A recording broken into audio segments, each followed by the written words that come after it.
আপনারা যে এক সপ্তাহ আলটিমেটাম দিয়েছেন দলগুলো নিজেদের মধ্যে আলাপ আলোচনা করবে, তারা যদি আলোচনা ব্যর্থ হয়, ঐক্যমত না পৌঁছতে পারে, সেক্ষেত্রে গভর্নমেন্টের দায়িত্ব কি হবে? গণভোট দিয়ে সরকার কি সিদ্ধান্ত নেবে? প্রথম কথা হচ্ছে আমরা কোনো আলটিমেটাম দেই নাই, আমরা আহ্বান জানিয়েছি। আলটিমেটাম শব্দটা আমি আপত্তি করছি। আর আমরা অপেক্ষা করব, তারপর অবশ্যই সরকারের মতো অ্যাক্ট করবে। গত সপ্তাহের সংবাদ সম্মেলনে আপনি বলেছিলেন যে চূড়ান্ত সিদ্ধান্ত নেবেন প্রধান উপদেষ্টা।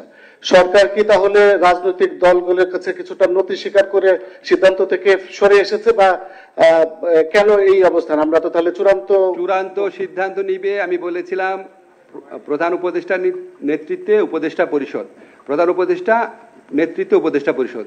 এই সিদ্ধান্ত থেকে আমরা মোটেও সরে আসি নাই। রাজনৈতিক দলগুলার ঐক্যবদ্ধ সুপারিশ প্রত্যাশা করা, এটা তো আপনি আরো আপনার গুড জেস্টার হিসাবে দেখতে পারেন। সরকার কি আয়োজন করে দিবে রাজনৈতিক দলগুলোকে, নাকি তারা নিজেরা বসে যারা আলোচনা করে এক ধরনের সিদ্ধান্ত আপনাদেরকে দেয়? সেই বিষয়টা একটু ক্লিয়ার। সরকার আয়োজন করে বহু আলোচনা করেছে, আপনারা সবাই জানেন, বহু আলোচনা করেছে।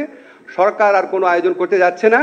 এই রাজনৈতিক দলগুলা, যারা ফ্যাসিবাদ বিরোধী রাজনৈতিক দলগুলো আছে, ওনারা 15 বছর নিজেরা আলোচনা করে বহু গুরুত্বপূর্ণ সিদ্ধান্ত নিয়েছেন। ওনারা অত্যন্ত প্রতিকূল সময়ে একসাথে আন্দোলন করেছেন, একসাথে নির্যাতনের শিকার হয়েছেন। ওনারা সে উদ্যোগে নিজেরা আলোচনা করে আমাদেরকে একটা ঐক্যবদ্ধ নির্দেশনা দিবেন, এই প্রত্যাশা করছি। আমি কালকেই দেখলাম একটি দলের পক্ষ থেকে আলোচনার আহ্বানও জানানো হয়েছে, আমরা এটাকে স্বাগত জানাই। রাজনৈতিক দলগুলোর, বিশেষত একটা বড় রাজনৈতিক দল থেকে যে অভিযোগটা করা হচ্ছে, ঐকমত্য কমিশনে যে বিষয়গুলো আলাপ আলোচনা করা হয়েছিল, বাস্তবায়নের সুপারিশে সেই আলাপ আলোচনাগুলোর ব্যত্যয় ঘটেছে বা সম্পূর্ণভাবে সেগুলো রক্ষা করা হয়নি। যে এইটা স্যার কেন হলো, এটা কি এই অভিযোগ সম্পর্কে কেন?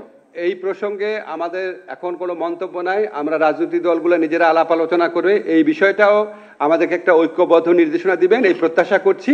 ওনারা যদি আলাপ আলোচনা করেন, আমরা এটা খুব আমাদের জন্য কাজটা সহজ হয়।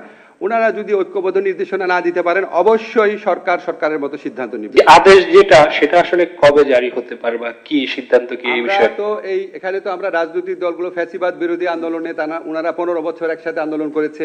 আমরা ওনাদেরকে একটু সময় দিতে চাই। ওনারা একটু যেসব বিষয় উল্লেখ করলাম, সেগুলো বিষয়ে নিজেরা আলোচনা করে এগ্রি করতে পারে নাকি আমরা একটু দেখি।